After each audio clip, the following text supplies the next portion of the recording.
ಪವಿತ್ರವಾದ ಶ್ರಾವಣ ಮಾಸ. ಶ್ರಾವಣ ಮಾಸದಲ್ಲಿ ಆಷಾಢ ಮಾಸ ಅನ್ನುವುದು ಭಗವಂತನ ಶಯನಕ್ಕೆ ಯೋಗ್ಯವಾಗಿದ್ರೆ, ಶಯನ ಯೋಗ್ಯ ಅಂದರೆ ಲಕ್ಷ್ಮೀ ದೇವಿಯ ಸೇವೆಗೆ ಅವಕಾಶ ಮಾಡಿಕೊಡ್ತಾನೆ ಭಗವಂತ. 4 ತಿಂಗಳು ಸಮಸ್ತ ದೇವತೆಗಳು ಕೂಡ ವೇದೋಕ್ತವಾದ ಮಂತ್ರಗಳಿಂದ ಭಗವಂತನನ್ನು ವಿಶೇಷವಾಗಿ ಆರಾಧನೆ ಮಾಡ್ತಾರೆ. ಅದರಲ್ಲಿ ಇದು ಶ್ರಾವಣ ಮಾಸದಲ್ಲಿ ಪ್ರತಿಯೊಂದು ದಿನಗಳು ಕೂಡ ತುಂಬಾ ಸುಮಂಗಲಿ ಸ್ತ್ರೀಯರಿಗೆ ಪರ್ವಕಾಲದಂತೆ ಇರುವಂತಹ ಕಾಲ. ವಾಸ್ತವಿಕವಾಗಿ ಲಕ್ಷ್ಮಿಯ ಆರಾಧನೆ ಎಷ್ಟು ವಿಫಲವಾಗಿ ನಡೆಯುತ್ತೆ ಅಂದ್ರೆ, ದೇವರೇ ಬಂದ್ಬಿಡ್ತಾನಂತೆ. ಆ ಲಕ್ಷ್ಮಿಯ ಆರಾಧನೆಯ ವೈಭವವನ್ನು ನೋಡಿ ದೇವರೇ ಬರ್ತಾನೆ. ಹೇಗೆ ಬರ್ತಾನೆ ದೇವರು? ಕೃಷ್ಣಾಷ್ಟಮಿ ಬರೋದು ಶ್ರಾವಣ ಮಾಸದಲ್ಲಿ. ಹಾಗಾಗಿ ಬಹುತೇಕ ಮಾಧ್ವರಿಗೆ ಶ್ರಾವಣ ಮಾಸದಷ್ಟು ಪರ್ವಕಾಲ ಮತ್ತೊಂದಿಲ್ಲ. ಜಾಗತಿಕವಾದ ಉತ್ಸವ ರಾಘವೇಂದ್ರ ಸ್ವಾಮಿಗಳ ಆರಾಧನೆ, ಅದಕ್ಕೆ ತಯಾರಿ 2 ತಿಂಗಳ ಮೊದಲಿಂದಲೇ ಶುರುವಾಗಿರುತ್ತೆ. ಅಷ್ಟು ದೊಡ್ಡ ಗುರುಗಳ ಉತ್ಸವ ನಡೆಯುತ್ತೆ. ಕೃಷ್ಣನ ಜಯಂತಿ ಉತ್ಸವ, ಕೃಷ್ಣಾಷ್ಟಮಿಯ ಉತ್ಸವಗಳು ನಡೆಯುತ್ತೆ. ಅದರ ಜೊತೆಗೆ ಶ್ರಾವಣ ಶುಕ್ರವಾರ ಅಂತ ಪರಮಹಾಲಕ್ಷ್ಮಿ, ಮಂಗಳಗೌರಿ, ಹೀಗೆ ಅನೇಕ ಆರಾಧನೆಗಳ ಪರ್ವಕಾಲ ಈ ಶ್ರಾವಣ ಮಾಸವಾಗಿದೆ. ಇಲ್ಲಿ ಮಾಡುವಂತಹ ಆರಾಧನೆಗಳು ಬಹಳ ಶ್ರೇಷ್ಠವಾಗಿ ಇದೆ. ಲಕ್ಷ್ಮೀ ದೇವಿಯ ಬಗ್ಗೆ ವಾಸ್ತವಿಕವಾಗಿ ಮಧ್ವಮತದ ಪ್ರಕಾರ ಭಗವಂತನನ್ನು ಬಿಟ್ಟು ಪ್ರತ್ಯೇಕವಾಗಿ ಲಕ್ಷ್ಮೀ ಆರಾಧನೆ ಇಲ್ಲ. ಆದ್ರಿಂದ ವರಮಹಾಲಕ್ಷ್ಮೀ ಪೂಜೆ ಅಂತ, ವರ ಅಂದ್ರೆ ವರ ಕೊಡ್ತಾಳೆ ಅಂತ ಅರ್ಥ ಅಲ್ಲ. ವರ ಮಹಾ ಅಂದ್ರೇನು? ಭಗವಂತ ಅಂತ ಅರ್ಥ. ಲಕ್ಷ್ಮೀ ಪೂಜೆ ಅಂತ ಅರ್ಥ. ಲಕ್ಷ್ಮೀನಾರಾಯಣರ ಆರಾಧನೆಯನ್ನೇ ವರಮಹಾಲಕ್ಷ್ಮಿ ಅಂತ ಕರೆಯುವುದು. ಪ್ರತ್ಯೇಕವಾಗಿ ಲಕ್ಷ್ಮಿಯನ್ನ ಆರಾಧನೆ ಮಾಡಬಾರದು ಅಂತ ನಿಷೇಧ ವಚನಗಳಿದೆ. ಆದ್ರಿಂದ ಲಕ್ಷ್ಮಿಯಲ್ಲಿ ತುಂಬಾ ದೊಡ್ಡ ಶಕ್ತಿಯನ್ನ ಭಗವಂತ ಆವಾಹನೆ ಮಾಡಿದ್ದಾನೆ. ಏನನ್ನೂ ಮಾಡಬಹುದು ಅವಳು. ಮಧ್ವಾಚಾರ್ಯರು ಕೂಡ ಲಕ್ಷ್ಮಿಯ ಬಗ್ಗೆ ಹೇಳಿದ ಒಂದು ಮಾತು, ಸೃಷ್ಟಿ ಸ್ಥಿತಿ ಪ್ರಳಯ ಸರ್ಗ ಮಹಾವಿಭೂತಿ ವೃತ್ತಿ ಪ್ರಕಾಶ ನಿಯಮಾವೃತಿ ಬಂಧ ಮೋಕ್ಷಾಹ ಯಸ್ಯ ಅಪಾಂಗಲವ ಮಾತ್ರತಃ ಅಂತ. ಲಕ್ಷ್ಮೀ ದೇವಿಯ ಕಡೆಗಣ್ಣಿನ ನೋಟದಿಂದ ಜಗತ್ತಿನ ಸೃಷ್ಟಿ ಸ್ಥಿತಿ ಲಯಗಳೆಲ್ಲ ಆಗಿಬಿಡುತ್ತಂತೆ. ಅದನ್ನೇ ಅಂಬರಣಿ ಸೂಕ್ತವು ಕೂಡ ಹೇಳ್ತಾ ಇದೆ. ಅಂಬರಣಿ ಗುರುಕುಲದ ಮಕ್ಕಳೆಲ್ಲ ಅಂಬರಣಿ ಬಗ್ಗೆ ಸ್ತೋತ್ರ ಮಾಡಿದ್ದಾರೆ ಇವತ್ತು. ಅಂದ್ರೆ ಅಂಬರಣಿ ಅಂದ್ರೆ ಲಕ್ಷ್ಮೀ ದೇವಿ. ಅವಳೇನ್ ಹೇಳ್ತಾಳೆ? ಮಯಾಸೋ ಅನ್ನಮತ್ತಿ, ಎಲ್ಲರಿಗೂ ಅನ್ನ ಹಾಕೋಳು ನಾನು. ಇಂಗ್ಲಿಷ್ ಸೋ ಅಲ್ಲ, ಸಹ ಅಂದ್ರೆ ಅವರೆಲ್ಲರೂ ಕೂಡ ಮಯಾ ಅನ್ನಮತ್ತಿ, ನನ್ನಿಂದಲೇ ಅನ್ನ ತಿಂತಾರೆ ಅವರು. ಜಗತ್ತಿನ ಎಲ್ಲಾ ಜೀವರಾಶಿಗಳು ನನ್ನಿಂದ ಅನ್ನ ತಿಂತಾರೆ. ಯಾರು ನನ್ನಿಂದ ಅನ್ನ ತಿನ್ನೋರು? ಯಹ ವಿಪಶ್ಯತಿ ಯಹ ಶೃಣೋತಿ ಮಯಾಸು ಅನ್ನಪತ್ಯೋ ಯ ವಿಪಶ್ಯತಿ ಯ ಪ್ರಾಣಿತಿ. ಯಹ ಪ್ರಾಣಿತಿ ಯಹ ವಿಪಶ್ಯತಿ ಯಹ ಶೃಣೋತಿ ಮಯಾ ಸಹ ಅನ್ನಮತ್ತಿ. ಯಾರು ಶೃಣೋತಿ ಅಂದ್ರೇನು? ಭಗವಂತನ ಕಥೆಯನ್ನು ಕೇಳ್ತಾರೆ, ಅವರಿಗೆ ಅನ್ನ ಹಾಕೋಳು ನಾನು. ಯಹ ವಿಪಶ್ಯತಿ, ವಿಪಶ್ಯತಿ ಅಂದ್ರೆ ವಿರುದ್ಧಂ ಪಶ್ಯತಿ. ಭಗವಂತ ಇಲ್ಲ, ಭಗವಂತನೇ ನಾಸ್ತಿಕ್ಯವಾದ, ಭಗವಂತನಲ್ಲಿ ಗುಣಗಳೇ ಇಲ್ಲ, ಭಗವಂತನೇ ನಾನು ಅಂತ ಅನ್ಯಥಾ ಜ್ಞಾನದಿಂದ ಸಾಗುವವರಿಗೆ ಅನ್ನ ಹಾಕೋಳು ನಾನೇ. ದೇವರ ಕಥೆ ಕೇಳೋರಿಗೆ ಅನ್ನ ಹಾಕೋಳು ನಾನೇ. ದೇವರಿಗೆ ವಿರುದ್ಧವಾಗಿ ಮಾತನಾಡೋರಿಗೆ ಅನ್ನ ಹಾಕೋಳು ನಾನೇ. ಯಹ ಪ್ರಾಣಿತಿ, ಪ್ರಾಣಿತಿ ಅಂದ್ರೆ ಏನು? ನಮಗೆ ಅದು ಬೇಡ ಇದು ಬೇಡ, ತಿನ್ಕೊಂಡು ಸಾಯ್ತೀವಿ ಅಷ್ಟೇ. ಇನ್ನೇನು ನಮ್ಮ ಬದುಕಿನಲ್ಲಿ ಉದ್ದೇಶ ಇಲ್ಲ. ನಾನು ದೇವರು ನಾನು ಒಂದೇ ಅಂತನೂ ಹೇಳಲ್ಲ, ದೇವರು ಸರ್ವೋತ್ತಮ ಅಂತನೂ ಹೇಳಿಕ್ ಹೋಗಲ್ಲ. ನಮ್ ಕೆಲಸ ಏನು? ಒಳ್ಳೆ ಜಿಗ್ವೇಂದ್ರ ಇದೆ, ಕಾಲಕ್ಕೆ ಒಳ್ಳೆ ಆಹಾರಗಳನ್ನು ತಯಾರು ಮಾಡೋದು, ತಿನ್ನೋದು. ಅವರಿಗೆ ವೇದ ಹೇಳಿದೆ ಪ್ರಾಣಿತಿ. ಪ್ರಾಣಿತಿ ಅಂದ್ರೇನು? ಜೀವಚ್ಛವ, ತಿನ್ಲಿಕ್ಕೆ ಇದ್ದ ತಿಮ್ಮಣ್ಣಿಗಳು, ಅವರು ನನ್ನಿಂದಲೇ ಅನ್ನ ತಿಂತಾರೆ. ಈ ರೀತಿ 3 ವಿಧವಾದ ಜೀವರಾಶಿಗಳಿಗೂ ಅನ್ನ ಹಾಕುವಳ ತಾಯಿ ನಾನು, ಅನ್ನಪೂರ್ಣೇಶ್ವರಿ ನಾನು ಅಂತ ಲಕ್ಷ್ಮೀದೇವಿ ಹೇಳಿಕೊಂಡಿದ್ದಾಳೆ. ಬರೀ ಈ ಜೀವರಾಶಿಗಳಿಗಲ್ಲ, ನಿಮಗೆ ಏನ್ ಮಾಡ್ಬೇಕು ಹೇಳಿ? ಅವಳ ತಾಕತ್ತು, ಎಂಥ ಸಾಮರ್ಥ್ಯ! ಎಂ ಕಾಮಯೇ ತಮ್ ತಮ್ ಉಗ್ರಂ ಪ್ರಣೋಮಿ. ಯಾರು ಉಗ್ರ ಮಾಡಬೇಕು ಹೇಳಿ? ಶಾಂತರಾದವರು ಉಗ್ರ ಮಾಡ್ತೇನೆ ನಾನು. ಉಗ್ರ ಅಂದ್ರೆ ಸಂಹಾರ ಮಾಡುವ ರುದ್ರ, ಅವನನ್ನು ಸೃಷ್ಟಿ ಮಾಡುವಳು ನಾನೇ. ಎಲ್ಲ ಅವ್ಯಕ್ತ ತತ್ವದಿಂದಲೇ ಮಹತ್ತತ್ವ, ಮಹತ್ತತ್ವದಿಂದ ಅಹಂಕಾರ ತತ್ವ. ಎಂಥವರನ್ನು ಸೃಷ್ಟಿ ಮಾಡುವ ಸಾಮರ್ಥ್ಯ ಇದೆ. ತಮ್ ತಮ್ ಉಗ್ರಂ ಪ್ರಣೋಮಿ ತಮ್ ಬ್ರಹ್ಮಾಣಂ ಕರೋಮಿ ಋಷಿಂ ಕರೋಮಿ. ಅವರನ್ನ ಋಷಿ ಮಾಡ್ತೇನೆ, ಬೇಕಾದ್ರೆ ಬ್ರಹ್ಮನನ್ನಾಗಿ ಮಾಡ್ತೇನೆ. ಏನನ್ನ ಬೇಕಾದ್ರೂ ಮಾಡುವ ಸಾಮರ್ಥ್ಯ ನನ್ನಲ್ಲಿದೆ. ಏನೆಲ್ಲ ಮಾಡುವ ಸಾಮರ್ಥ್ಯ ನನ್ನಲ್ಲಿದ್ರೂ ಕೂಡ, ಆದ್ರೆ ಒಂದು ನನ್ನಲ್ಲೂ ಅಲ್ಪತೆ ಇದೆ ಅಂತ ಕೊನೆಗೆ ಲಕ್ಷ್ಮೀದೇವಿ ಇಷ್ಟು ಒಂದು ತನ್ನಲ್ಲಿರುವಂತಹ ಅದ್ಭುತವಾದ ಶಕ್ತಿಗಳ ಬಗ್ಗೆ ಲಕ್ಷ್ಮೀದೇವಿ ಹೇಳಿಕೊಂಡು ಇಷ್ಟೆಲ್ಲ ವೈಭವಗಳು ಎಲ್ಲಿಂದ ಅಂದ್ರೆ ಅದನ್ನೇ ಆಚಾರ್ಯರು ಇದನ್ನೆಲ್ಲ ಸಂಗ್ರಹ ಮಾಡಿ ದ್ವಾದಶ ಸ್ತೋತ್ರದಲ್ಲಿ ಹೇಳಿದ್ದಾರೆ. ವಿಶ್ವಸ್ಥಿತಿ ಪ್ರಳಯ ಸರ್ಗ ಮಹಾವಿಭೂತಿ ವೃತ್ತಿ ಪ್ರಕಾಶ ನಿಯಮಾವೃತಿ ಬಂಧ ಮೋಕ್ಷ ಆಯ್ತಾ, 8 9 ಕಾರ್ಯಗಳು ಎಲ್ಲ ನನ್ನಿಂದ ನಡೆಯುತ್ತೆ. ಯಸ್ಯ ಅಪಾಂಗಲವ ಮಾತ್ರತಃ, ಕಡೆಗಣ್ಣಿನ ನೋಟದಿಂದ ಹೀಗಳು ಹುಪ್ಪು ಕುಣಿಸಿದ್ರೆ ಸಾಕಂತೆ ಜಗತ್ತಿನ ಸೃಷ್ಟಿ ಸ್ಥಿತಿ ಸಂಹಾರಗಳಾಗಿ ಬಿಡುತ್ತೆ. ಆದರೂ ಶ್ರೀ ಯತ್ಕಟಾಕ್ಷ ಬಲವತಿ, ಯಾರು ಭಗವಂತ ಅವನ ಕಟಾಕ್ಷ, ಅವನು ಲಕ್ಷ್ಮೀದೇವಿಗೆ ಹಿಂಗ್ ಕಟಾಕ್ಷ ತೋರಿಸಿದ್ರೆ ಅಷ್ಟು ಬಲ ಬರುತ್ತಂತವಳಿಗೆ. ನಾನಿಷ್ಟು ಚಾರ್ಜ್ ಆಗುವುದು, ನನ್ನಲ್ಲಿ ಇಷ್ಟು ಸಾಮರ್ಥ್ಯ ಬರುವುದು ಆ ಭಗವಂತನ ಕಟಾಕ್ಷದಿಂದ. ಅಂದ್ರೆ ಜಗತ್ತನ್ನೇ ಸೃಷ್ಟಿ ಸ್ಥಿತಿ ಸಂಹಾರ ಮಾಡುವ ಸಾಮರ್ಥ್ಯ ಲಕ್ಷ್ಮೀದೇವಿಯ ಕಟಾಕ್ಷದಲ್ಲಿದೆ. ಅವಳಿಗಂತಹ ಸಾಮರ್ಥ್ಯವನ್ನು ತುಂಬುವ ಸಾಮರ್ಥ್ಯ ಭಗವಂತನ ಕಟಾಕ್ಷದಲ್ಲಿದೆ ಅಂತ ಅಲ್ಲಿ ಏನು ಹೇಳಿದ್ರು, ಅದನ್ನೇ ಮಮಯೋನಿ ರಪ್ಸುವ ಅಂತಃಸಮುದ್ರೆ ಅಂತ ಈ ಅಂಬರಣಿ ಮಂತ್ರದಲ್ಲಿ ಮಮಯೋನಿ ಅಪ್ಸು ಅಂತಃಸಮುದ್ರೆ, ನನಗೂ ನಿಯಾಮಕನಾದ ಭಗವಂತ ಒಳ್ಳೆಯ ಸಮುದ್ರದ ಜಲಶಾಹಿಯಾಗಿ ಭಗವಂತ ಮಲಗಿದಾನೆ ಅಂತ ಯೋಗ ನಿದ್ರಾರೂಢನಾದ ಭಗವಂತನ ರೂಪವನ್ನೇ ಅಂಬರಣಿ ಸೂಕ್ತ ಹೇಳಿದೆ. ಅವನು ಮಲ್ಕೊಂಡಿದ್ದಾನೆ ಅಂದ್ರೆ ಅರ್ಥ ಏನು? ನನ್ನಂತ ಹೆಂಡತಿ ಇದ್ದ ಮೇಲೆ ಜಗತ್ತಿನ ವ್ಯಾಪಾರ ಎಲ್ಲ ಮಾಡ್ತಾಳೆ, ಮನೆಗೆ ಹೆಂಡತಿ ಸರಿ ಇದ್ಬಿಟ್ರೆ ಎಲ್ಲಾ ಕೆಲಸ ಅವಳೆ ನಿರ್ವಹಣೆ ಮಾಡ್ಕೊಂಡು ಹೋಗ್ತಾಳೆ ಅಂದ್ರೆ ನಮಗೆ ಮಂಚದಲ್ಲಿ ವಿಶ್ರಾಂತಿ ಮಾತ್ರ, ಆರಾಮಾಗಿರ್ಬೋದು. ಹಾಗೆ ಭಗವಂತ ಆರಾಮಾಗಿ ಮಲ್ಕೊಂಡಿದ್ದಾನೆ. ಅಷ್ಟೆಲ್ಲ ಕೆಲಸ ಮುಗಿಸಿ ಜಗತ್ತಿನ ಸೃಷ್ಟಿ ಸ್ಥಿತಿ ಲಯ ಎಲ್ಲಾ ವ್ಯಾಪಾರಗಳನ್ನು ಮಾಡಿ ಆಮೇಲೆ ಭಗವಂತನ ಪಾದ ಮೇಲೆ ಒತ್ತುತ್ತಾಳಂತೆ. ಇವತ್ತಿನ ಹೆಣ್ಮಕ್ಳು ಯಾರಾದ್ರೂ ಹೇಳಿಕ್ ಸಾಧ್ಯನಾ? ಮನೆ ಕೆಲಸ ಇಲ್ಲ, ನನ್ನ ಜವಾಬ್ದಾರಿ, ಕಾಲ್ ಬೇರೆ ಒತ್ತಬೇಕಂತೆ ಅಂತ ತಲೆಗೆ ಬಡಿದಾರು. ಆದ್ರೆ ಲಕ್ಷ್ಮೀದೇವಿ ಯಾವಾಗಲೂ ಭಗವಂತನ ಪಾದವನ್ನು ಒತ್ತುತ್ತಾನೇ ಇರ್ತಾಳೆ ಅಂದ್ರೆ ಅವಳಲ್ಲಿರುವಂತಹ ಪ್ರತಿಭಕ್ತಿ ಎಷ್ಟು ಎತ್ತರದ ಭಗವಂತನ ಗುಣಚಿಂತನೆ. ಸಮನೇತಿ ವದಂತಿಯಾಂ ಅಂತ ಲಕ್ಷ್ಮೀದೇವಿ, ಸಮನಾಚ ಅಸತ್ಯುಪಕ್ರಮ ಅಮೃತತ್ವಂ ಚಾನುಪೋಷ್ಯ ಓಂ ಅಂತ ಬ್ರಹ್ಮಸೂತ್ರ. ಅವಳನ್ನ ಸಮನಾ ಅಂತ ಕರೀತಾರೆ. ಸಮನಾ ಅಂದ್ರೆ ಏನು? ದೇಶ ಕಾಲಗಳಲ್ಲಿ ಭಗವಂತ ಎಲ್ಲೆಲ್ಲಿದ್ದಾನೆ ಅಲ್ಲೆಲ್ಲ ಇದ್ದಾಳೆ ಲಕ್ಷ್ಮೀದೇವಿ. ಅಪರಿಪೂರ್ಣತೆಯೇ ಇಲ್ಲ ಲಕ್ಷ್ಮೀದೇವಿಗೆ. ಭಗವಂತ ಎಲ್ಲೆಲ್ಲಿದ್ದಾನೆ ಅಲ್ಲೆಲ್ಲ ಲಕ್ಷ್ಮೀದೇವಿ ಇದ್ದಾಳೆ. ಭಗವಂತ ಯಾವ ಯಾವ ಕಾಲದಲ್ಲಿದ್ದಾನೆ ಆ ಎಲ್ಲಾ ಕಾಲಗಳಿದ್ದಾಳೆ. ಅನಾದಿ ಅನಂತ ಕಾಲದಿಂದಲೂ ಕೂಡ ಅನಂತ ಬ್ರಹ್ಮರಿಗೆ ತಾಯಿಯಾಗಿದ್ದಾಳೆ. ತನ್ನ ಭಗವಂತನ ಬಗ್ಗೆ, ತನ್ನ ಗಂಡನ ಬಗ್ಗೆ ಯಾವತ್ತೂ ಒಂದು ಕ್ಷಣಕಾಲ ಅವಳ ಮನಸ್ಸು ತ್ಯಕ್ತ ಚಿತ್ತ ಭ್ರಮೈವಸ ಅಂತ, ಅವಳ ಮನಸ್ಸಿನಲ್ಲಿ ಒಂದು ಕ್ಷಣಕಾಲ ಭ್ರಮೆಗೆ ತುತ್ತಾಗಲಿಲ್ಲ, ಒಂದು ಕ್ಷಣಕಾಲ ಗಂಡನಿಗೆ ವಿರೋಧ ಮಾಡೋಣ ಅಂತ ತೋರಲಿಲ್ಲ. ಅದೇ ಪಾರ್ವತಿ, ಶಿವಪಾರ್ವತಿಯರು ದಾಂಪತ್ಯಕ್ಕೆ ನಿಯಾಮಕರು. ಆದ್ರೂ ಕೆಲವು ಪ್ರಸಂಗದಲ್ಲಿ ಯಾಕೋ ನನ್ನ ಗಂಡನ ಮಾತು ಕೇಳಬೇಕಾ ಅಂತ ಡೌಟ್ ಬರುತ್ತಂತೆ ಪಾರ್ವತಿಗೆ. ಆ ದಕ್ಷ ಪ್ರಜಾಪತಿಯ ಮನೆಗೆ ಹೋಗ್ಬೇಕಾ ಬೇಡವಾ? ಯಾಕೆ ಕೇಳಬೇಕಾಗಿತ್ತು ಪಾರ್ವತಿ? ನನ್ನ ಗಂಡ ಹೋಗ್ತಾ ಇಲ್ಲ, ನಾನು ಹೋಗಲ್ಲ ಅಷ್ಟೇ. ತಾನೇ ಸಂಕಲ್ಪ ಮಾಡಬಹುದಾಗಿತ್ತು.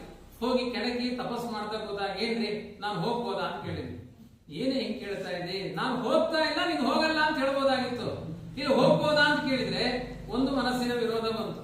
ಆಮೇಲೆ ಅವ್ರು ಹೇಳ್ತಾರೆ ರುದ್ರದೇವರು, ಇಲ್ಲ ನನಗೆ ಬೈದಿದ್ದಾನೆ ನಿನ್ನಪ್ಪ, ನಿನ್ ಜಿಂಕೆ ಕಣ್ಣಿನವಳು ಅಂತ ಹೊಗಳಿದಾನೆ ನಿನ್ನನ್ನ, ನನ್ನ ಕೋತಿ ಕಣ್ಣಿನವಳು ಅಂತ ಬೈದಿದ್ದಾನೆ. ಮರ್ಕಟಲೋಚನ ದಕ್ಷ ಪ್ರಜಾಪತಿ ನಿನ್ನಪ್ಪ ನನಗೆ ಬೈದಿದ್ದು ಮಂಗದ ಕಣ್ಣಿನವನು ಅಂತ ಬೈದಿದ್ದಾನೆ, ನಿನ್ನನ್ನ ಜಿಂಕೆಯ ಕಣ್ಣಿನವಳು ಅಂತ ಹೊಗಳಿದ್ದಾನೆ. ಇದು ನ್ಯಾಯನಾ? ತನ್ನ ಮಗಳನ್ನ ಹೊಡ್ಕೊಂಡ್ಬಿಟ್ಟು ಅಳಿಯನ್ ಚೆನ್ನಾಗಿ ಬೈದ್ಬಿಟ್ರೆ ಇದು ನ್ಯಾಯನಾ? ನಿಮ್ಮ ಅಪ್ಪನ ಮನೆಗೆ ನಾನು ಬರಲ್ಲ, ನನ್ನನ್ನ ಕೋತಿ ಕಣ್ಣಿನವನು ಅಂತ ಬೈದಿದ್ದಾನವನು, ನಾನ್ ಬರಲ್ಲ ಅಂತ ಹೇಳಿದಾಗಲಾದ್ರೂ ಪಾರ್ವತಿ ಅಯ್ಯೋ ನನ್ನ ಪತಿದೇವರನ್ನ ಹೆಂಗ್ ಬೈದ ನಮ್ಮಪ್ಪ, ನಾನು ಹೋಗಲ್ಲ ಅಂತ ಅವಾಗಾದ್ರೂ ಅನ್ಕೊಳ್ಬೋದಾಗಿತ್ತು. ಮತ್ತೆ ತೊಡೆ ಚುಡ್ತಾಳೆ ಪಾರ್ವತಿ, ಅಲ್ಲರಿ ನನ್ನ ಅಪ್ಪ ಅಲ್ವಾ, ಹೋಗ್ ಬರ್ತೀನಿ ಅಂತ. ಹೋಗಿ ಏನ್ ಬೇಕಾದ್ರೂ ಮಾಡ್ಕೊ, ನಾನಂತೂ ಬರಲ್ಲ. ಅವ್ರ ಕೈ ಬೈಸ್ಕೊಂಡು ಉಪಚಾರ ಇಲ್ಲ, ಅವ್ರ ಕೈ ನಿಂದನೆ, ನಾನಂತೂ ಬರಲ್ಲ, ಏನ್ ಬೇಕಾದ್ರೆ ಮಾಡ್ಕೊ ಅಂತ. ಇಲ್ಲಿಯ ತನಕನೂ ತಪ್ಪು ಮಾಡಿಲ್ಲ ಪಾರ್ವತಿ ಅನ್ನೋದು ದೊಡ್ಡದಲ್ಲ, ನೆಕ್ಸ್ಟ್ ಸ್ಟೆಪ್ ತಪ್ಪು ಮಾಡಿದ್ಲು. ಅವ್ರು ರುದ್ರದೇವರು ಜಪ ಮಾಡ್ತಾ ಕೂತಂತೆ. ಪಾರ್ವತಿ ಏನ್ ಮಾಡಿದ್ಲು? ಹೇಗಿದ್ರು ಜಪ ಮಾಡ್ತಾ ಕೂತಿದಾರಲ್ಲ, ಸದ್ಯಕ್ಕೆ ಏನು ಹೇಳಲ್ಲ ಇವರು, ಅವ್ರು ಹೇಳೋದ್ರೊಳಗಡೆ ಬಂದ್ಬಿಡೋಣ ಅಂತ ಬ್ಯಾಗ್ ಹಿಡ್ಕೊಂಡು ಹೊರಟೇ ಬಿಟ್ರು. ಹೋದ್ರೆ ಏನೆಲ್ಲ ಆಯ್ತು. ಆಮೇಲೆ ಪಶ್ಚಾತ್ತಾಪ ಪಟ್ಲಂತ. ಅದಕ್ಕೆ ಆಮೇಲೆ ಪಾರ್ವತಿಯಾಗಿ ಆ ದಕ್ಷ ಪ್ರಜಾಪತಿಯ ಮನೆಯಲ್ಲಿ ಆದ ಅಪಮಾನವನ್ನು ಸಹಿಸಲಿಕ್ಕಾಗದೆ ತನ್ನ ದೇಹಾಂತ್ಯ ಪ್ರಾಯಶ್ಚಿತ್ತ ಮಾಡಿಕೊಂಡು, ಯಾಕೆಂದ್ರೆ ನಿಜವಾಗಿ ನನ್ನ ಗಂಡನಿಗೆ ನನ್ನಿಂದ ಅನ್ಯಾಯ ಆಗಿದೆ ಅಂತ ಪಶ್ಚಾತ್ತಾಪ ಪಟ್ಲು. ಲಕ್ಷ್ಮೀದೇವಿಯ ಬದುಕಿನಲ್ಲಿ ಇಂಥದ್ದು ಯಾವುದಾದ್ರೂ ಒಂದು ದೃಷ್ಟಾಂತ, ಏನೋ ಗಂಡನಿಗೆ ತಪ್ಪು ಮಾಡ್ಬಿಟ್ಟೆ, ಅಯ್ಯೋ ಅಪರಾಧ ಆಗಿ ಹೋಯ್ತು, ಅಲ್ಲ ಒಂದು ದೃಷ್ಟಾಂತ ಇದೆ. ಏನ್ರಿ ಆ ಆಚಾರ ಬಂದು ಎದೆ ಗೊದಿತಾರೆ ಅಂದ್ರೆ ಸುಮ್ಮನೆ ಒದಿಸ್ಕೊಂಡ್ಬಿಡುದಾ? ನಾನ್ ನಿಮ್ ಜೊತೆಗಿರಲ್ಲ, ಹೋಗಿ ಡೈವರ್ಸ್ ಕೊಡ್ತೀನಿ ಅಂತ ಕೊಲ್ಲಾಪುರ ಕೊಡ್ಕೊಂಡು ಬಂದ್ಬಿಟ್ಲು ಅಂತ. ಅದಕ್ಕೂ ನಮ್ಮ ಹುಡುಗಿ ಹೇಳಿದ್ರು ಅದನ್ನು. ಅಮಾನ ವನಗಸ್ಥಾನ ಸರಸಿ ಕುಲ ಸಂಕುಲೆ ರಮಾ ಕೊಲ್ಲಾಪುರ ಕ್ಷೇತ್ರ. ಪಾದಿರಾಗ ಹೇಳ್ತಾರೆ, ಸಿಟ್ಟು ಬಂದು ಹುಡುಗಿರು ಎಲ್ಲಾದ್ರೂ ಪಾರ್ಕಿಗೆ ಹೋಗ್ತಾರ, ಕತ್ತಲೆ ಕೊನೆಗೆ ಹೋಗ್ತಾರ? ಕೇಳಿ ಆನಂದರ್ಶಿನ. ಸಿಟ್ಟು ಬಂದಾಗ ಎಲ್ಲ ಹೋಗ್ತಾಳೆ, ಎಲ್ಲರೂ ಬಾಗಿಲು ಹಾಕಿ ಢಬ್ ಢಬ್ ಢಬ್ ಅಂತ ಸೌಂಡ್ ಮಾಡಿ ಹೋಗಿ ಕೂತ್ಕೊಳ್ಬೇಕಪ್ಪ. ಇಲ್ಲ ಆರಾಮಾಗಿ ಹೋಗ್ಬಿಟ್ಟು ಒಳ್ಳೆ ಐಸ್ ಕ್ರೀಮ್ ತಿಂತ ಕೂತ್ಕೊಂಡ್ರೆ ಸಿಟ್ಟು ಬಂದಿದೆ ಅಂತ ಅರ್ಥನ? ಸಿಟ್ಟು ಬಂದಿಲ್ಲ ಅಂತ ಅರ್ಥ. ಲಕ್ಷ್ಮೀದೇವಿ ಕೊಲ್ಲಾಪುರದಲ್ಲಿ ಹೋಗಿ ಕೂತ್ಕೊಂಡಿದ್ದಾಳೆ ಅಂದ್ರೆ ಏನರ್ಥ? ಒಳ್ಳೆ ಪಾರ್ಕ್, ಸುತ್ತ ಕಮಲ ಪುಷ್ಪಗಳು, ಅದರ ನಡುವೆ ಆರಾಮ ಕೂತ್ಕೊಂಡಿದ್ದಾಳೆ ಅಂದ್ರೆ ಸಿಟ್ಟು ಬಂದಿಲ್ಲ ಅಂತಲೇ ಅರ್ಥ. ಆದ್ರಿಂದ ಇದೆಲ್ಲ ನಟನೆ ಅಂತ ಹೇಳಬೇಕೇ ವಿನ ಯಾವ ಅವತಾರ ರೂಪದಲ್ಲಾಗ್ಲಿ ಮೂಲ ರೂಪದಲ್ಲಾಗ್ಲಿ ಅವಳಿಗೆ ಸಿಟ್ಟು ಬಂದಿದ್ರೆ ನೋಡಿ, ವೆಂಕಟೇಶ್ ಕಲ್ಯಾಣದಲ್ಲೂ ಅಷ್ಟೇ ದೇವರು ಹೇಳ್ತಾನೆ, ಪದ್ಮಾವತಿ ಮದುವೆ ಆಗ್ತಾ ಇದ್ದೀನಿ, ಆದ್ರೆ ನಾನು ಆ ಕೊಲ್ಲಾಪುರದ ಲಕ್ಷ್ಮೀನ ಬಿಟ್ಟು ಮದುವೆ ಆಗುವ ಇರಾದೆ ಮನಸ್ಸಿನ ಅಭಿಪ್ರಾಯ ನನಗಿಲ್ಲ ಅಂತ ಆ ಭಗವಂತ ಹೇಳಿದ್ರೆ, ಲಕ್ಷ್ಮೀದೇವಿ ಬಂದು ಕೊಲ್ಲಾಪುರದ ಲಕ್ಷ್ಮೀದೇವಿ ಬಂದು ತೈಲಾಭ್ಯಂಗ ಮಾಡ್ತಾಳಂತೆ. ಯಾವ್ದಾದ್ರೂ ಹೆಣ್ಣು ನಿಜವಾಗಿ ಸಿಟ್ಟು ಎಲ್ಲಿ ಬರುತ್ತೆ ಹೇಳಿ? ಒಬ್ಬ ಪುರುಷ ಇನ್ನೊಂದು ಹೆಣ್ಣಿನ ಬಗ್ಗೆ ಅಭಿಪ್ರಾಯ ತಾಳ್ತಾ ಇದ್ದಾನೆ ಎಂದಾಗ ಸಿಟ್ಟು ಬರಬೇಕು. ಪದ್ಮಾವತಿಯನ್ನು ಸ್ವೀಕಾರ ಮಾಡಬೇಕಾದ್ರೆ ಇದೆಲ್ಲ ವಿನೋದ. ಪದ್ಮಾವತಿ ಬೇರೆ ಅಲ್ಲ, ಕೊಲ್ಲಾಪುರದ ಲಕ್ಷ್ಮೀ ಬೇರೆ ಅಲ್ಲ. ಹಾಗಾಗಿ ತಾನೇ ಬಂದು ಎಣ್ಣೆ ಹಾಕಿ ಎರಿತಾ ಇದ್ದಾಳೆ ಅಂದ್ರೆ ಸಿಟ್ಟೇ ಇಲ್ಲ ಅಂತ ಅರ್ಥ ಲಕ್ಷ್ಮೀದೇವಿ. ಯಾವ ಅವತಾರ ರೂಪದಲ್ಲಿ ಮೂಲ ರೂಪದಲ್ಲಿ ಯಾವತ್ತೂ ಸಿಟ್ಟು ಮಾಡ್ಕೊಳ್ಳೋದು. ರಾಮಾಯಣದಲ್ಲಿ ಇವತ್ತಿನ ಆಧುನಿಕ ಕವಿಗಳೆಲ್ಲ ವ್ಯಾಖ್ಯಾನ ಮಾಡ್ತಾರೆ. ವನವಾಸಲ್ಲಿ ಸೀತೆ ಹೋಗ್ತಾ ಇದ್ಲಂತೆ, ರಾಮ ಸೀತೆಯ ಮೆನುಗಳನ್ನೇ ಅರ್ಥ ಮಾಡ್ಕೊಳ್ತಿರ್ಲಿಲ್ಲ. ಹೀಗೆಲ್ಲ ವ್ಯಾಖ್ಯಾನ, ಅರ್ಥನೇ ಮಾಡ್ಕೊಳ್ತಿರ್ಲಿಲ್ಲ. ಆ ಸೀತೆ ವನವಾಸದಲ್ಲಿದ್ದಾಗ ಕೇಳಿದಂತೆ, ನೋಡ್ರಿ ಆ ಬಳ್ಳಿಯಲ್ಲಿ ಹೂವು ಎಷ್ಟು ಚೆನ್ನಾಗಿದೆ, ಎಷ್ಟು ಚೆನ್ನಾಗಿದೆಯಲ್ಲ ಆ ಬಳ್ಳಿಯಲ್ಲಿ ಹೂವು ಅಂತ ಗಂಡನ ಮುಂದೆ ಹೇಳಿದ್ರೆ ಏನರ್ಥ? ಮದುವೆಯಾದ ಸಾಮಾನ್ಯ ಗಂಡನಿಗೆ ಅರ್ಥ ಆಗುತ್ತೆ. ನೋಡ್ರಿ ಆ ಸೀರೆ ಎಷ್ಟು ಚೆನ್ನಾಗಿ ಕಾಣಿಸ್ತಾ ಇದೆ ಅಂದ್ರೆ ಈಗೇನು ಕೊಡಿಸಲ್ಲ ಬಾ ಅಂತ ಕರ್ಕೊಂಡು ಹೋಗ್ತಾನೆ ಇಲ್ವಾ? ಆದ್ರೆ ಅದನ್ನ ಚೆನ್ನಾಗಿದೆ ಅಂತ ಹೇಳಿದ್ರೆ ಅರ್ಥ ಅದನ್ನ ಕೊಡಿಸು ಅಂತ ಅರ್ಥ. ಸೀತೆ ವನವಾಸದಲ್ಲಿ ಹೇಳ್ತಾ ಇಲ್ಲಂತೆ, ಆ ಹೂವು ಎಷ್ಟು ಚೆನ್ನಾಗಿದೆ ನೋಡ್ರಿ. ರಾಮ ಹೌದಾ ಅನ್ಕೊಂಡು ಮುಂದೆ ಹೋಗ್ತಾ ಇದ್ದಾನೆ. ಸಿಟ್ಟು ಬರೋದೊಂದು ಸೀತೆಗೆ, ಇದೇನ್ ಗಂಡ, ನಾನು ಇಷ್ಟು ಚೆನ್ನಾಗಿದೆ ಹೂವು ಅಂದ್ರೆ ಆ ಹೂವನ್ನ ತೆಗೆದು ಒಂದು ಮಾಲೆ ಮಾಡಿ ತುರುವಿನಲ್ಲಿ ಮುಡಿಸ್ತಾನೆ ಅಂತ ಅನ್ಕೊಂಡ್ರೆ ರಾಮ ಸುಮ್ಮನೆ ಹೋಗೋದಾ ಅಂತ ಹೇಳಿ ಆ ಹೂವನ್ನ ಕಿತ್ತಿ ಚೆನ್ನಾಗಿ ಹಿಚಿಕಿ, ನನ್ನ ದಾಂಪತ್ಯವೇ ಚೆನ್ನಾಗಿಲ್ಲ ಅಂತ ಹೆಸರು ಬಿಟ್ಟು ಹೋಗು ಅಂತ ಆಧುನಿಕ ಕವಿಗಳೆಲ್ಲ ಹೀಗೆ ವ್ಯಾಖ್ಯಾನ ಮಾಡಿದ್ದಾರೆ ಸೀತೆಯ ಬಗ್ಗೆ. ಆದ್ರೆ ಇದು ಯಾವುದು ಮೂಲ ರಾಮಾಯಣದಲ್ಲಿ ಇಂತಹ ಮಾತುಗಳೇ ಇಲ್ಲ. ಸೀತೆಯ ಒಂದು ಅದ್ಭುತವಾದ ವ್ಯಕ್ತಿತ್ವ ಎಂತಹದ್ದು. ರಾಮ ಸೀತೆಯನ್ನು ಎಷ್ಟು ಪ್ರೀತಿ ಮಾಡಿದ್ದಾನೆ ಅಂದ್ರೆ, ಸೀತೆ ಭೂಮಿಯಲ್ಲಿ ಮುಂದೆ ಕಾಲಾಂತರದಲ್ಲಿ ಒಂದು ಯಜ್ಞ ಮಾಡ್ತಾನೆ ರಾಮ, ಅಶ್ವಮೇಧ ಯಾಗ ಮಾಡ್ತಾನೆ. ಯಾಗ ಮಾಡಬೇಕಾದ್ರೆ ಪತ್ನಿ ಜೊತೆಗಿರಬೇಕು. ಸೀತೆ ಇಲ್ಲ, ಸೀತೆ ಭೂಮಿಯಲ್ಲಿ ಸೇರಿಕೊಂಡಿದ್ದಾಳೆ, ಅದೃಶ್ಯಳಾಗಿದ್ದಾಳೆ ಸೀತೆ ಒಂದು ರೂಪದಿಂದ. ಸೀತೆಯ ಪ್ರತಿಮೆಯನ್ನು ಮಾಡಿಕೊಳ್ತಾನೆ ರಾಮ, ಒಂದು ಬಂಗಾರದ ಸೀತೆಯ ಪ್ರತಿಮೆ ಮಾಡಿಕೊಂಡು ಯಜ್ಞದಲ್ಲಿ ಅದನ್ನು ಜೊತೆಗಿಟ್ಟುಕೊಂಡು ಯಾಗ ಮಾಡ್ತಾನೆ ರಾಮ. ಸೀತೆಯ ಬಗ್ಗೆ ಅನ್ಯಾದೃಶವಾದ ಪ್ರೀತಿ. ಮತ್ತೆ ಇನ್ನೊಂದು ದೇವ ಕಾರ್ಯ ಆಗಬೇಕಾಗಿದೆ. ಆದ್ರಿಂದ ರಾವಣ ಅಪಹಾರ ಮಾಡಿದ ಸೀತೆ, ಅಪಹಾರ ಮಾಡಿದ್ರು ಕರ್ಕೊಂಡು ಹೋದ್ರೆ ಏನ್ ಮಾಡ್ಲಿಕ್ಕಾಗುತ್ತೆ ಅಂತ ಅಳ್ತಾ ಕೂತ್ನ ರಾಮ. ಕೋತಿಗಳನ್ನೆಲ್ಲ ಹಿಡ್ಕೊಂಡು ಸೇತುವೆ ಕಟ್ಟಿ 100 ಯೋಜನ ಸೇತುವೆ ಕಟ್ಟಿ ಸೀತೆಯನ್ನು ಕರ್ಕೊಂಡು ಬರ್ತಾನೆ ಇದ್ರೆ ಅದು ಎಂಥ ಪ್ರೀತಿ ಇರ್ಲಿಕ್ಕಿಲ್ಲ. ನಾವು ಆದ್ರೆ ಒಂದು ವೇದಾಂತ ಅನುಸಂಧಾನ ಮಾಡ್ತಾ ಇದ್ವಿ, ಅಯ್ಯೋ ಈ ಜನ್ಮದಲ್ಲಿ ಇಷ್ಟೇ ಋಣ, ಏನು ಮಾಡ್ಲಿಕ್ಕಾಗಲ್ಲ. ಏನೋ ಅನೇಕ ಪುರಾಣದಲ್ಲಿ ಆಚಾರ್ಯರು ಹೇಳಿದ್ದಾರೆ, ಒಂದೊಂದು ಜನ್ಮಕ್ಕೂ ಹೆಂಡತಿ ಬದಲಾಗ್ತಾ ಇರ್ತಾಳೆ ಅಂತ. ಹಾಗಾಗಿ ಪರವಾಗಿಲ್ಲ, ಈ ಹೆಂಡತಿನ ಯಾರೋ ಅಪಹಾರ ಮಾಡಿದ್ರು, ಇನ್ನೊಂದು ಜನ್ಮಕ್ಕೆ ಇನ್ನೊಂದು ಹೆಂಡತಿ ಸಿಗ್ತಾಳೆ ಬಿಡು ಅಂತ ಏನೋ ಒಂದು ಸಮಾಧಾನ ಮಾಡಿಕೊಂಡು ನಾವು ಕೂತ್ರೆ, ಆ ಸೀತೆಯ ನಿಮಿತ್ತದಿಂದ ಎಷ್ಟು ದೊಡ್ಡ ಕದನ ಮಾಡಿದ ರಾಮ, ಎಂಥ ದೊಡ್ಡ ಕಲಹ ಮಾಡಿದ, ಎಂಥ ರಾಕ್ಷಸರ ಸಮುದಾಯ, ಎಂಥ ಘೂರ್ಣಿತೋಪಮಂ, ಸಮುದ್ರದ ತರಂಗಗಳಂತೆ ಬಂದ್ರಂತೆ ಆ ದೈತ್ಯರು, ಶಕ್ತಿಗಳು, ರಾಕ್ಷಸರು. ಅವರನ್ನೆಲ್ಲ ಸಂಹಾರ ಮಾಡಿದ ಯಾಕೆ? ಸೀತೆ ಮೇಲಿನ ಒಂದು ವಿಶೇಷವಾದ ಚಿಂತನೆಯಿಂದ. ಅಷ್ಟು ಮಾತ್ರ ಅಲ್ಲ, ಸೀತೆ ಮುಂದೆ ಪರಿಶುದ್ಧಳು, ಅಗ್ನಿ ಸಾಕ್ಷಿಯಾಗಿ ಹೇಳ್ತಾಳೆ, ನಾನು ಎಂದೂ ರಾಮನ ಬಗ್ಗೆ ಅಪಸ್ವರಗಳನ್ನು ಹಾಡಿಲ್ಲ, ನನ್ನ ಮನಸ್ಸು ಯಾವತ್ತೂ ರಾಮನ ಬಗ್ಗೆ ಕೆಟ್ಟ ಚಿಂತನೆಯನ್ನೇ ಮಾಡಿಲ್ಲ ಅಂತ ಆದ್ರೆ, ನಾನು ಅಗ್ನಿಯಲ್ಲಿ ಹಾರಿದ್ರು ನನ್ನ ಉತ್ತರೀಯದ ಒಂದು ಕೂದಲು, ಒಂದು ಉತ್ತರೀಯದ ಒಂದು ನೂಲು ಕೂಡ ಸುಡಬಾರದು ಅಂತ ಪ್ರತಿಜ್ಞೆ ಮಾಡಿ ಹಾಡ್ತಾಳೆ. ಸುಡ್ತಾ ಏನಾದ್ರು ಯಾವುದೇ ದೋಷಗಳು ಬರಲಿಲ್ಲ ಸೀತೆಯಲ್ಲಿ. ಹಾಗಾಗಿ ಆ ಹೂ ಮುಡಿಸಲಿಲ್ಲ ರಾಮ ಅಂತ ಹೂ ಹಿಚಿಕೆ ಹಾಕಿದ್ಲು, ಎಲ್ಲ ಸುಳ್ಳು. ಯಾಕೆಂದ್ರೆ ಅವಳು ಪಾತಿವ್ರತ್ಯದಿಂದ ಯಾವತ್ತೂ ಕೂಡ ಲೋಪ ಆಗಲೇ ಇಲ್ಲ ಅಂತ, ಅವಳಿಗೆ ಪಾತಿವ್ರತ್ಯದ ದೋಷವೇ ಇಲ್ಲ ಸೀತಾದೇವಿ. ಅಂಥ ಶುದ್ಧ ಚಾರಿತ್ರ್ಯ ಸಂಪನ್ನಳಾದ ಲಕ್ಷ್ಮೀದೇವಿಗೆ ಸಮಾನರು ಯಾರೂ ಇಲ್ಲ. ವಾದಿರಾಜರು ಇನ್ನೂ ಎಷ್ಟು ಮುಂದುವರಿದು ಹೇಳ್ತಾರೆ ಅಂದ್ರೆ, ಸೀತೆಯ ಆಕಾರವನ್ನು ಅಪಹಾರ ಮಾಡಿದಂತೆ ರಾವಣ. ಸೀತೆ ಅಲ್ಲ, ಸೀತೆಯ ಒಂದು ಜೆರಾಕ್ಸ್ ಪ್ರತಿ, ಅದು ರಾವಣನಿಗೆ ಭಯ ಹುಟ್ಟಿಸಿದೆ. ರಾವಣ ಎಲ್ಲಾ ಸ್ತ್ರೀಯರನ್ನು ಬಲಾತ್ಕಾರ ಮಾಡ್ತಾ ಇದ್ದ. ಸೀತೆ ಅಂತ ಹೆಸರಿಟ್ಟುಕೊಂಡ ಒಂದು ಆಕಾರವನ್ನು ಬಲಾತ್ಕಾರ ಮಾಡ್ಲಿಕ್ಕಾಗಲಿಲ್ಲ. ಅವರಿಂದ ಅದನ್ನೇ ವಾದಿರಾಜರು ಹೇಳ್ತಾರೆ, ಕಷ್ಟತಾಂ ಕ್ಷೋಭಯೇತ್ವದ ಅನ್ಯೋನ್ಯ ಸ್ನಿಗ್ಧಯೋರಿತ್ತಂ. ರಾಮ ಸೀತೆಯರಲ್ಲಿ ಅಪರೂಪವಾದ ದಾಂಪತ್ಯ ಇತ್ತು, ಸರ್ವ ಸಮರ್ಥವೂ ಆಗಿದ್ರು. ಆದ್ರಿಂದ ಆ ಜೆರಾಕ್ಸ್ ಪ್ರತಿಗೂ ಅನ್ಯಾಯ ಮಾಡ್ಲಿಕ್ಕಾಗಲಿಲ್ಲ. ಸೀತಾ ಪ್ರತಿಕೃತಿಷ್ಟಾಪಿ ಯದಾ ರಕ್ಷೋ ಭಯಂಕರಿ ತದಾ ಸಾಕ್ಷಾತ್ ಮಹಾಲಕ್ಷ್ಮಿ ಕಿಮ್ನು ರಕ್ಷೋ ಭಯಂಕರಿ. ಸೀತೆಯ ಪ್ರತಿಕೃತಿ ಆ ಬೆದರು ಬೊಂಬೆಯಂತೆ ಆಗ್ಬಿಡ್ತು ರಾವಣನಿಗೆ. ಸೀತೆಯ ಪ್ರತಿಕೃತಿಯೇ ಇಷ್ಟು ಭಯ ಹುಟ್ಟಿಸಿತು. ರಾವಣನ ಸಂಹಾರ ಕಾರಣ ಆಗಿದ್ದು ನಿಜವಾದ ಸೀತೆ ಅಲ್ಲ, ಸೀತೆಯ ಜೆರಾಕ್ಸ್ ಪ್ರತಿ. ಅದೇ ಇಷ್ಟು ಭಯವನ್ನು ಹುಟ್ಟಿಸಿದೆ. ಇನ್ನು ತದಾ ಸಾಕ್ಷಾತ್ ಮಹಾಲಕ್ಷ್ಮಿ ಕಿಮ್ನು ರಕ್ಷೋ ಭಯಂಕರಿ. ಸಾಕ್ಷಾತ್ ಜಗನ್ಮಾತೆಯಾದ ಲಕ್ಷ್ಮೀದೇವಿ ಭಯ ಹುಟ್ಟಿಸ್ತೇನೆ ಇರ್ತಾಳ. ಆದ್ರಿಂದ ಯಾವುದೇ ರೀತಿಯಾಗಿ ಶಾಸ್ತ್ರ ಬಲ್ಲವರಿಗೆ ಲಕ್ಷ್ಮೀನಾರಾಯಣರಲ್ಲಿ ವಿಯೋಗವನ್ನ ಚಿಂತನೆ ಮಾಡಲೇಬಾರದು. ಮಧ್ವಾಚಾರ್ಯರು ಹೇಳ್ತಾರೆ, ವಿಷ್ಣುನ ಸಹಿತಾಧ್ಯಾತ ಸಾಪಿ ತುಷ್ಟಿಂ ಪರಾಮೃಜೆ. ದೇವರನ್ನ ಯಾವತ್ತೂ ಲಕ್ಷ್ಮೀದೇವಿಯ ಜೊತೆಗೆ ಚಿಂತನೆ ಮಾಡಬೇಕಂತ ವಾದಿರಾಜರು ಇನ್ನೂ ಮುಂದುವರೆದು ಹೇಳ್ತಾರೆ, ಆಭರಣಾಧ್ಯಾತ್ಮನ ಸದಾ ಯಾಮೋದತೆ ರಮಾದೇವಿ ಅಂತ. ಭಗವಂತನ ಅಂಗಾಂಗಗಳಲ್ಲಿ ತುಂಬಿದ ಎಲ್ಲಾ ಆಭರಣಗಳು ಲಕ್ಷ್ಮೀದೇವಿ ಅಂತೆ. ಅಷ್ಟು ಚೆನ್ನಾಗಿ ಆಲಿಂಗನ ಮಾಡಿಕೊಂಡಿದ್ದಾರೆ. ಕಿರೀಟದಿಂದ ಆರಂಭ ಮಾಡಿ ಕಾಲಿನಲ್ಲಿ ಪಾದಕ್ಕೆ ತನಕ ಭಗವಂತನನ್ನ ಆಲಿಂಗನ ಮಾಡಿಕೊಂಡಿದ್ದಾಳೆ. ಆಭರಣ ರೂಪದಲ್ಲಿ ಆಲಿಂಗನ ಮಾಡಿಕೊಂಡಿದ್ದಾಳೆ. ಇಷ್ಟು ಆಲಿಂಗನ ಮಾಡಿಕೊಳ್ಳುವಂತಹ ಒಂದು ಪ್ರೀತಿ ಯಾವ ಪತಿವ್ರತೆಯಲ್ಲಿ ಬರಲಿಕ್ಕೆ ಸಾಧ್ಯ? ಹಾಗಾಗಿ ಅನುರೂಪವಾದ ದಾಂಪತ್ಯ ಬೇಕು ಅಂದ್ರೆ ಲಕ್ಷ್ಮೀನಾರಾಯಣರ ಸ್ಮರಣೆಯನ್ನ ಜೊತೆಗೆ ಮಾಡಬೇಕು, ಜೊತೆಗೆ ಆರಾಧನೆ ಮಾಡಬೇಕು. ವಾದಿರಾಜರು ಶ್ರೀಶ ಗುಣದರ್ಪಣ. ಶ್ರೀ ಅಂದ್ರೆ ಲಕ್ಷ್ಮೀದೇವಿ, ಶ್ರೀಶ ಅಂದ್ರೆ ನಾರಾಯಣ. ಅವರ ಗುಣವನ್ನ ಚಿಂತನೆ ಮಾಡುವ ಕನ್ನಡಿ. ದರ್ಪಣ ಅಂದ್ರೆ ಕನ್ನಡಿ. ಅಂತಹ ಒಂದು ಸುಂದರವಾದ ಶ್ರೀ ಸೂಕ್ತದ ವ್ಯಾಖ್ಯಾನವನ್ನು ಕೂಡ ಮಾಡಿದ್ದಾರೆ. ಲಕ್ಷ್ಮೀದೇವಿ ಇಲ್ಲದೆ ಇರುವ ಜಾಗವೇ ಇಲ್ಲ.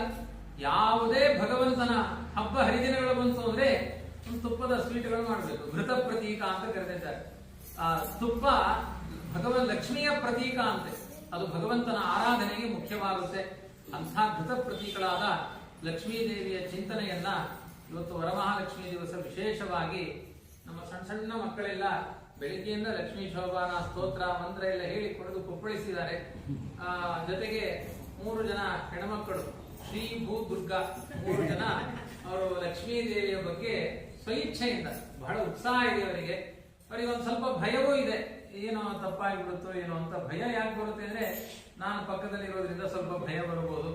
ಆದ್ರಿಂದ ಮಕ್ಕಳಿಗೆ ಅಂತಹ ಉತ್ಸಾಹ ಬರಬೇಕು. ವಿಶೇಷವಾಗಿ ಆ ಹೆಣ್ಮಕ್ಕಳಲ್ಲಿ ಭಗವಂತನ ಲಕ್ಷ್ಮೀ ದೇವಿಯ ಪೂರ್ಣ ಸನ್ನಿಧಾನ ಇರುತ್ತೆ. ಅಂಥವರಿಗೆ ಒಂದು ಉತ್ಸಾಹ ಇರಲಿ ಅಂತ ಈ ವರಮಹಾಲಕ್ಷ್ಮಿಯ ಚಿಂತನೆಯನ್ನ ಈ ದಿನ ಮಾಡಿದ್ದೇವೆ.